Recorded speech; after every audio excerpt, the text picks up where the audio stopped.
He is the chosen one. You must see it. I gave Qui-Gon my word. Is he the chosen one? He is. And it is the Jedi who will stand in the way of peace. It's not whether or not we fight. It's how we choose to fight that matters. I am a Jedi, like my father before me. The Force will be with you, always. And I will not be the last Jedi.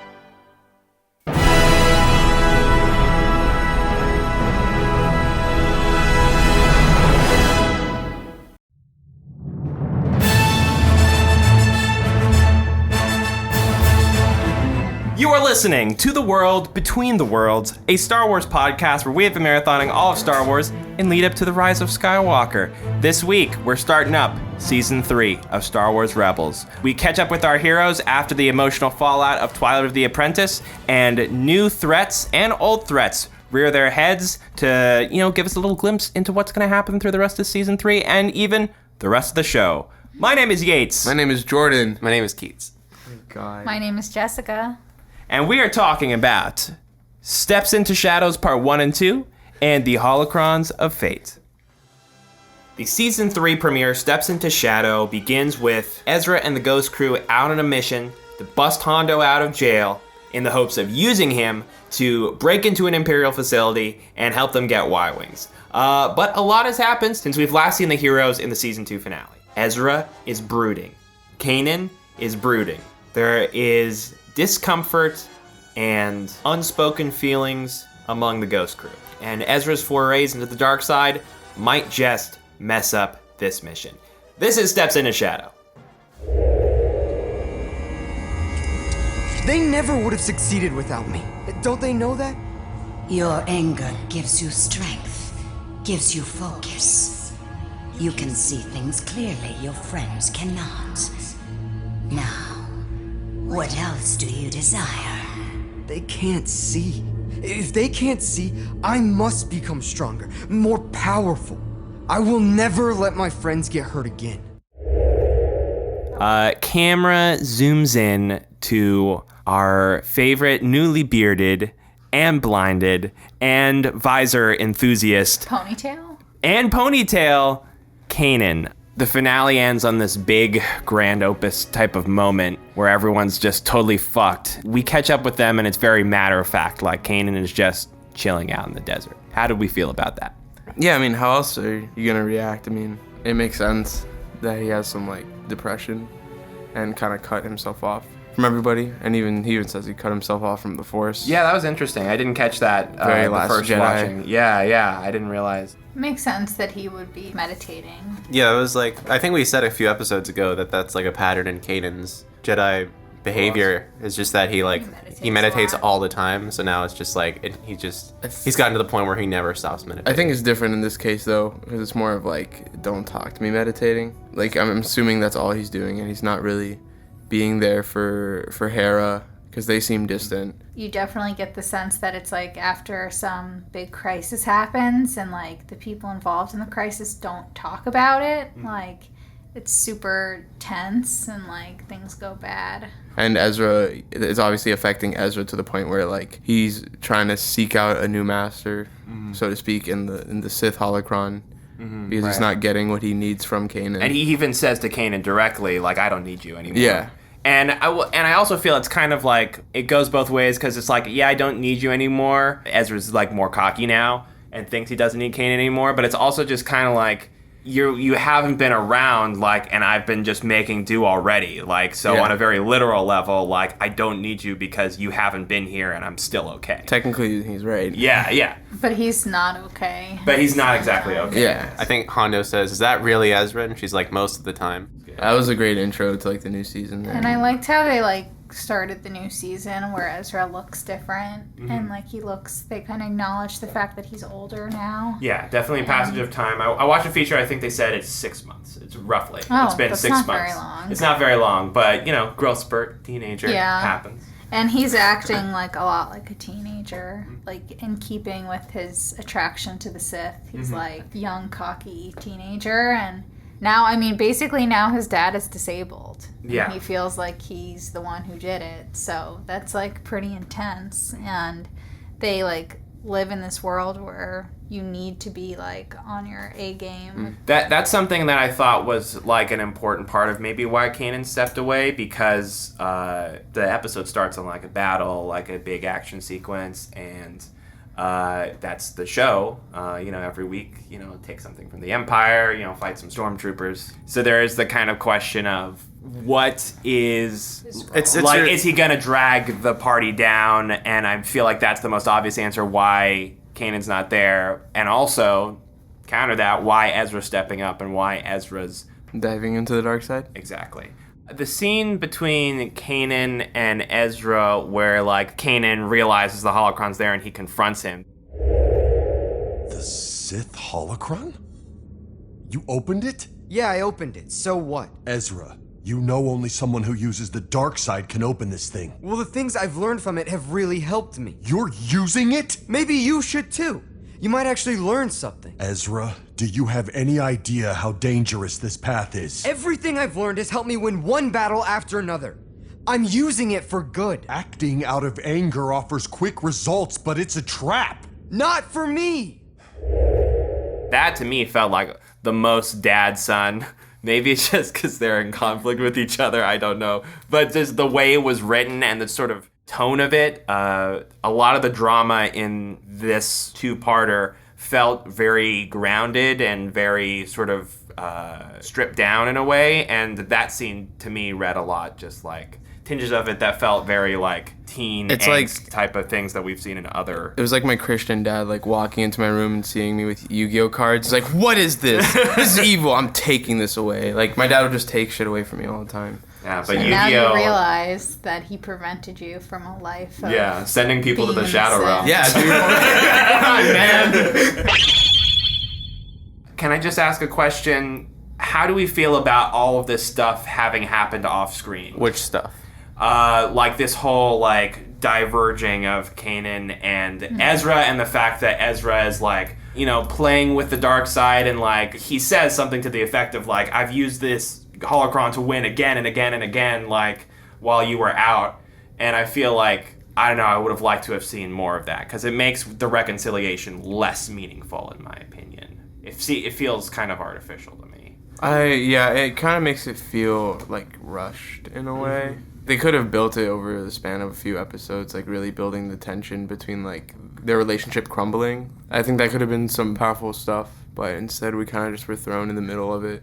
I would have liked to see more of Ezra turning to the dark side. I just feel like that's like, it's such a big deal that to have it just be resolved and like it was resolved way too quickly. Exactly. And we didn't get to see enough of it. It was just like a couple like extreme close-ups of his eyes being like, yo, I'm bad now. And I love that part. Like seeing his eyes be like, I'm bad. I was like, oh shit, he's bad. And I would have liked to have more moments like that, because it's just such an important plot point. Now I feel kind of like, okay, is he like actually done with that? Yeah, to answer your question, Yates, I don't feel gypped in the sense of like the build up to it. Like I think that they made the right move in terms of like throwing you into the fray of like where Ezra is in his mindset right now. But I definitely understand why, but yeah, but I do feel like they shouldn't have just like gotten rid of the holocron that soon. Like it should have been like present throughout most of the season, if not all of it. I mean, I think they were just like, this is like a kids show. Like the kids are obviously going to relate to Ezra more. We can't have like our main character like being like evil like for like an extended period of time. I kind of get that, but I also feel like the show has kind of like earned it at this point. Yeah. Like the season 2 finale was really intense and like feels like it was pushing like closer and closer to like Ezra dark side, like for that to be explored. And I think we continue to see shades of it, but yeah, now that I talk about it more, it's kind of lame. One part that happened where I was kind of like really was at the end of this two-parter where Ezra accepts that the Sith holocron is like safe and like it's away from Ezra from like using ever again. And then like the next episode, he's like going on about like how they need to use it. Yes. Yeah. And then like immediately after he brings it up, he's like, "Oh yeah, you're right. We don't need it." It's like very drugs 101 like metaphor. Yeah. Like That's how they kind he's of segue. he's like almost addicted to it, but then he kind of drops it too soon. It's like he says like he wants it for like Right. one sentence, and then he's like, "Oh, you're right. I Yeah. don't need it." If they kept like dragging it out, it would have been perfect. I think that's like normal teenage behavior too. Is like you like just give your parents what they want to hear, but like like in the inside that's like not it. And then like if they like kept that in the next episode where he still wanted to use it, I think and was that fighting would for it would have been great. I think that would have been a good angle. I didn't think about that, but I think that would be really cool. But I feel like, given the way the episode presents it, I feel like you're not supposed to feel like Ezra's lying to Kanan, or at least that's the way I don't think took he's it. supposed to be lying. I think he genuinely believes that there's like stuff that you can learn from this Yeah. hologram. Right. So we talked a bit about what we wish had happened, but what we do end up getting after that fallout, Kanan sort of goes off and is called out very magically out into the Wastelands. Yeah, I guess it is kind of a wasteland. And he's put on a trial by the Force being the Bendu. And Kanan has to sort of acknowledge his shortcomings in a way. I mean, it seemed like a classic Star Wars test of like looking inside yourself. As far as the lesson goes itself, though, I thought it was pretty essential that it was one to see on screen. I think I would probably be really upset if I didn't get to see how Kanan got to see again. If that was like something that was treated off screen, I would have screamed. Going into season 3 with Kanan just whacking his sword left and right where he can just deflect blasters like normal, that would be pretty upsetting. Right, and I like that they brought back the spiders. It didn't really jive to me with how they were characterized before, but I guess the lesson was that Kanan was like projecting his fears onto the spiders, and that's why the spiders, like, he couldn't connect with them in the previous one. What should I do? What do you want to do? Run. But there's another one right behind me. You are beginning to see. Now, be empty and continue onward. It's definitely interesting seeing more animal creature stuff, like from different perspectives. Like we constantly see situations where Ezra, or I guess in this case Kanan, is like communicating with animals. They always seem to like get the hold of it immediately. So it was interesting to kind of see them encounter a creature where they have to actually like work toward it. Right, and thinking about it, like, it's kind of interesting that, like, this connection with the animals, or repairing this connection with these spiders, like, that's what Kanan needed, and it wasn't his family, for whatever reason. This was something that Kanan, I guess maybe it was just the type of thing that maybe just Ezra or Hera just couldn't understand, I guess, or, I mean, I'm not sure. The whole lesson is just like a tool. Like, I don't think there's like a part of him that feels like he's a lesser part of the family, or like that the family views him as lesser. I think it's just that he feels like he's right. Rather than getting involved and slowing things down, he'd rather just wait everything out. So I don't think it was out of character for Kanan to sit out or to feel less involved. I think that made a lot of sense, and I think the whole lesson itself with the spiders was just like, it didn't have to be the spiders. It was just the spiders happened to be there. Kanan's trying to get away, but it's like, he can't get away. He's connected with the Force, and like the world is like reaching back out to him and saying like, the Bendu and the animals are just like, yeah, you thought you could like, sort of like navigate around us, but like, no, you still have work to do. In terms of like, if you looked at this and like took away the fact that it was a season premiere, I think it was a pretty like solid episode. Like, sure, yeah. Something that would have fallen in line with with the episode we did. That was just like, I think it was 49. Like more Rebels, just like mission after mission after mission. Yeah. It would have fallen somewhere in that category as like a pretty. It's like solid. It's not the best. It's not the worst. But because we're supposed to like come off the high of the season 2 finale, it doesn't really live up. Yeah. But I also really was super invested in the Ezra and Kanan relationship, just because it's very like, Kanan's taking a back seat, so Ezra has to step up, but Kanan's also telling him to step back, and he's like, I can't just like step back because you're not giving me 100% here. Right. So it's like, I like that whole part of it. I think that, like, now, just looking back on these episodes, it's, like, very disjointed. Like, all of the action scenes, like, don't seem to have any bearing on, like, the main, like, conflict and the plot. Yeah. And it's just, like, kind of takes away from it. I just remembered something that I didn't really understand the first time I watched it, and I definitely think it was just kind of like glossed over the second time I watched it, was just Ezra's promotion. Like, they go back to the ship, and then Hera's like, you need to take responsibility because you kind of failed the mission. We're not getting the intel that we were trying to search for because Hondo is an unreliable source, and you should know that by now. And then they give him a promotion for it. It didn't seem deserved at all, but everyone was congratulating him, including Hera, which I thought was contradictory. I think it's because it came from Commander Sato, so it's like whatever Hera says is not going to matter, I guess. Like, it's just like, it's already happened. But like Commander Sato just kind of says, like, your victory hasn't gone unnoticed, but they don't like elaborate like why it's victory. Because they saved Hondo, they were still able to. But that did feel weird to me because we have the scene like right before that where Ezra's mad because the pig guy died and he like failed, which the whole point was to get the pig guy because the pig guy was the one who was stationed at that one station. But the thing and is, Hondo still had the intel, so it didn't matter. And also, he didn't. He said that he has half the intel, but the other half belonged to the pig guy. Okay, well, that's still something. I mean, that's half a victory. That's 50%. So maybe he should have gotten half of a promotion. Hondo, I'm also just like meh about. He was also just like not funny in this episode.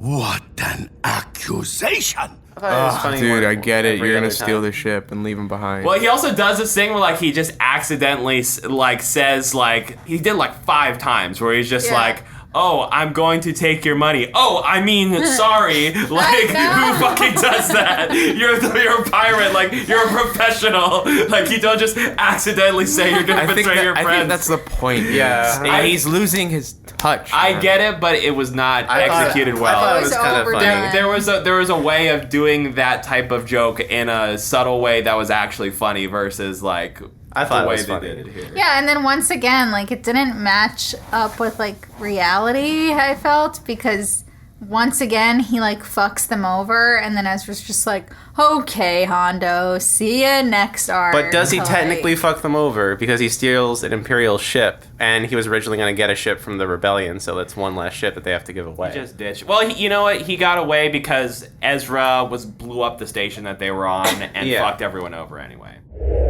Unlock those bombers now.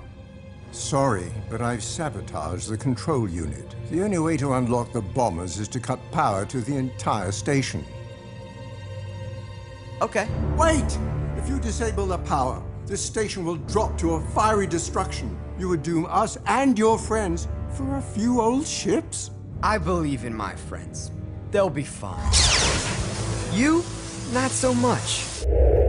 I was like, whoa. This doesn't usually happen. Yeah. That was pretty intense. I liked that. I think that was an example of like the good action in the episode. Yeah, and also of like how Ezra's being like very reckless. Yeah. And I liked the ending of the dropping space station. I thought that was cool, and the Phantom gets destroyed, and I was like, oh, okay. That was a moment where I actually get the action moment where I'm like, oh, suspense. What's going to happen next? That was like the only suspense. That was the main moment for me where I was just like, oh, I actually feel like the Phantom to be like destroyed like that. And it's also good. Like, oh shit, maybe something bad could actually happen. It's also rewarding just to see like, oh, Ezra's a dick the whole episode, and then he kind of gets his comeuppance at the end where it's just like, what did you think was going to happen? Like, dingus.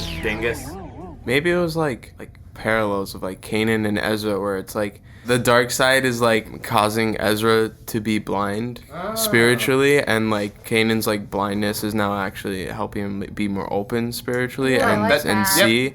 And because that's what the dark side does, you know. I mean, that's what it did to Anakin. Whoa, get the classical out, lit professor. Lit professor over here. I guess one thing that was consistent throughout the action, I felt like it was just kind of like a little small theme in the episode, was that like we've talked throughout the show about like just the idea of like the rebels or some of the other characters like Han Solo like flying by the seat of their pants and like, oh, you know, we'll make up the plan. Like even there was an episode like a couple weeks ago, the Pearl Girl episode, where we were like, let's plan on the plan changing, and that was fun then.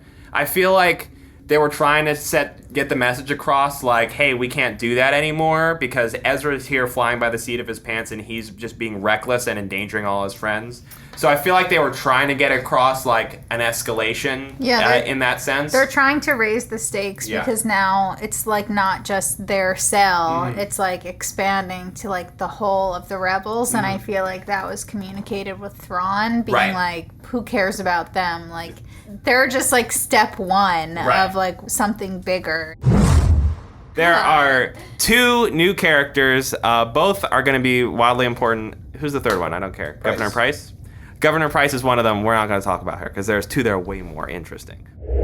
I'm certain Governor Price is overestimating how organized the resistance is. While it's true there are pockets of rebellion, there has never been any evidence of a larger-scale, galaxy-wide operation. And I would like to keep it that way. Admiral Constantine. Grand Admiral Thrawn. Grand Admiral? The Emperor recently promoted me after my victory at Baton. Grand Admiral Thrawn. People wanted him. They got him. Him walking on is kind of like a huge sigh of relief for me. Okay, well, actually, this is a good point. Darth Vader's gone. Like, they just say it. Darth Vader's like, yeah, deuces. I fought Ahsoka. It's over. Now we got a new villain again. We've kind of been playing musical chairs with villains. Thoughts on Thrawn and his appearance?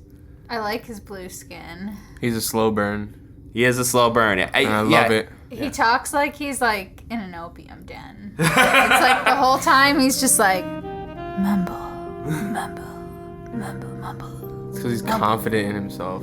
Yeah, I know. And that's like, it makes him like... And that's refreshing. It makes him like scary and cool. Yeah. He's not just like a caricature of like a evil person who's like an idiot. Yeah, he's like actually like, I'm competent at being evil. Can I say I love that one line that Callus has where they were talking about like, hey, Thrawn was promoted for like his assault on this planet, and Callus is like, yeah, and you killed a lot of civilians when you did it, and he was just like, I don't care. Yeah. But also, Callus, we get a little glimmer of like Callus being like, hey, like. That's a good point. Yeah. I completely missed that too. Yeah. Oh, Callus, you're so cute. But Thrawn. I like the respect that he has, like from like. Put some respect on my check. Yeah, put it there. Like with Price, like he lets the rebels get away at the end, and like the guy is like, what the fuck? But Price is like, yo, this guy, it means business. He knows what he's doing. He's got a bigger picture in his big brain. He's ready to fuck him up.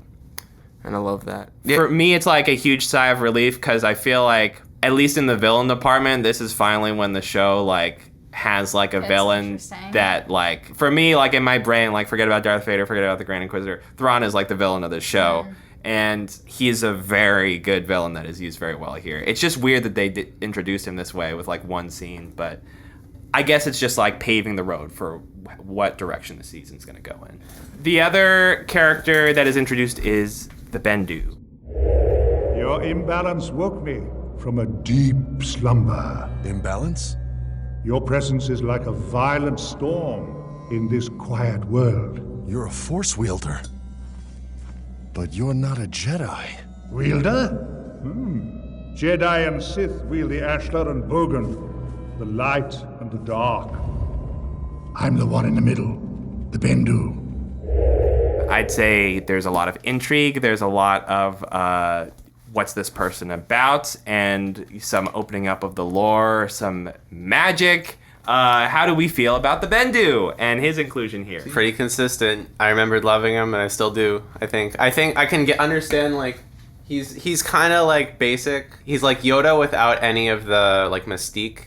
Like he's just kind of like, oh, you're blind, I'll teach you how to see, and then he teaches him how to see like spiritually, and it's like there's nothing like really like complex about that. It's just really cool to see. So it's pretty basic, but I like it. He's live. Reminds me of like Neverending Story, which I mentioned when we were watching it. Yeah.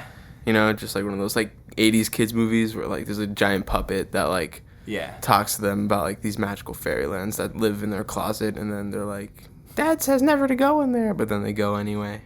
And then there's Narnia. Then there's Narnia. Yeah, okay. So I agree. I'm not too hot on it, to be honest. I kind of had mixed feelings when Rebels ended on like how I felt about the Bendu, and revisiting it now, I think I'm just leaning towards like, eh.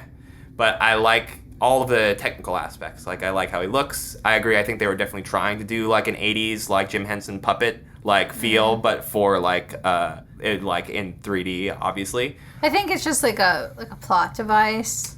Yeah. But it's like a plot device that I happen to think is pretty. I like that he's the middle one. What's that called again? He says his name is the Bendu. Yeah. Oh. It's Ashla is the Force, yeah. the good side. Yeah, Ashla and the Bogan. They've brought up these terms before, but that was originally like before George Lucas wrote like there's the dark side and there's the light side. Those were the names for them, so it's part of like his original notes. I was thinking every time like something new is introduced like that, I'm wondering like if George like had something to do with it behind the scenes, or if it was just like something that Filoni was confident in, and just like threw in there by himself. I like that he's in the middle as well. I like that element of it. I'm not sure what it means. Kanan calls him a force wielder. The deities from the Mortis arc were force wielders. That's what they call him. He's supposed to be a deity of some kind? I think it's a very loose terminology because Darth Maul also calls himself a force wielder in the finale. Yeah. So I don't think that really means anything. But I definitely think he's supposed to kind of be like operating at a higher level and also implying that he's like very old, so he has like access to sort of arcane knowledge that other characters don't. I like all the stuff with like denouncing like good and evil, and there's just like the whole. But wouldn't you say that they seem good? Like the ones who are like middle ground or whatever. Like he seems they always good. They always lean. Yeah. And I feel like then why doesn't like anyone take note of that? That's just like the mentality of like writers, you know. Well, we don't really get to see him interact with anyone evil, though. Like, for all we see him... we know Darth Maul would come up and he'd give him exactly what he wanted. Yeah. That would be cool. Right, yeah. I would like to see that. One thing I really liked... oh, shit. Is that going to happen? No, I have no idea.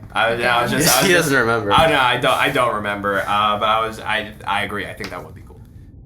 One thing I liked about Bendu and Kanan when they spoke was after Kanan removed his mask, and then you see like they have the same eyes. They're both blind. It's not just like Kanan's blind and he's trying to help him see. It's like who else he's blind. Is blind? Bendu. Bendu's blind? He looks blind. Oh, like the visually fuck? he has the same irises. Like they're white eyelids. Oh, I thought he just had magical eyes. That's definitely not out of the realm of possibility. That's definitely how I felt about it too. I was just like, oh cool, they're not a human color. Like that makes sense. But I think that's right. I think that was intentional, trying to mirror the both of them. In the next episode, Holocrons of Fate, Darth Maul comes back. He has a very specific plan. He wants to join the Sith and Jedi Holocrons to try and get some answers directly from the Force. Keats, you talk about it. I'm just gonna about Maul? About the whole episode. I don't know, just say... All right, here we go. It's out the window. Guns blazing, here I come. Honestly, like, this is, like, I think the best... This is the episode out of all of Star Wars Rebels, I feel like, you know, aside from Twilight of the Apprentice, where, like, the stakes are, like, established at the very beginning, and they're, like, really strong. What do you want?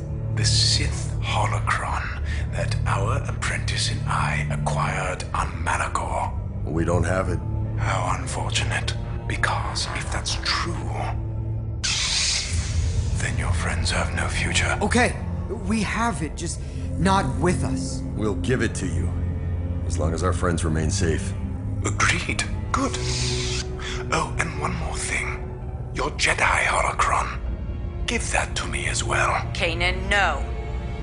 Fine. Holding the entire Ghost crew hostage, that's like as high as stakes as you can get without blowing up the entire universe. For me, in the context of this show. Okay, I agree. I mean, I didn't feel the threat at all. Really? No, those droids look stupid. It reminded me of Love, Death, and Robots, and it felt like out of Star Wars. But it felt like it reminded me anime-ish. It reminded me exactly of the droids from Mandalore. I don't know if you guys remember. There's like one shot of a droid that's like, "Hello, welcome to Mandalore." They kind of remind me of the football droids from Attack of the Clones. They do look like them. Yeah. That's funny. I just thought I liked it. I felt like they were like cheap, and I liked that. Like Maul's just using these cheap like old murder bots like from like 100 years ago, like I mean, because like, that's all he can. Yeah, I mean, like after up. getting out of Malachor, like he probably goes back to like wherever he's settled in, and then those are just like sitting in the corner for 25 years. Well, and then he's like, all right, I guess this is my army. I also just knew that like they weren't in any danger, Because it's like the beginning of the episode. It's the beginning of the season. Not gonna like kill off any characters. Well, yeah. I mean, honestly, any episode. Yeah, and you said that about another episode before, and I just I don't feel like that's fair. Like, yeah, we say it all the time. Like, it's a kid show. Like, yeah, obviously they're not gonna die, but for kids that are watching it. Or like just like in terms of how it's executed. Is it a kid show? It's on Disney XD, like that's like targeted at like 13-year-olds. XD though, that's kind of like extreme. No, it's the laughing face. No, I thought it was like I agree with Keaton and I thought it was brutal. Like I didn't actually think anyone was gonna die, but like no, I think it's just the tension that's really like the part of it. I think the way that it's shot, like, and just the idea of like a hologram, it's like a hostage video. Like, hey, I have these hostages, which he's done before. Yeah, in Clone Wars, I also thought that was really scary, where it's just like he shows like all the hostages he has and he decapitates all of them. Like I thought that was similar to this. And there was also like the shot where the murder bots are actually going to execute the Ghost Crew. Yeah, and that reminded me of Revenge of the Sith. I thought just the way it was shot, I was like, this is really extreme. Like, and then like Kanan comes in and chops their heads off, and the triumphant music plays. But the way it was shot, it was like they lock and load. Yeah, I like how they magnetized Darth Maul's feet. Yeah, I thought that was fun. The stakes actually seemed very high to me for the episode. Not that like the Ghost Crew would get killed, but just like the whole shit with the holocrons blending. Yeah, that's what I thought you were going to be talking about. If two such powerful sources of knowledge are united, they will grant a clarity of vision beyond your kind. What does that mean? When joined, any secret, wisdom, or destiny can be seen through the Force. One could bring much chaos with such hidden truths.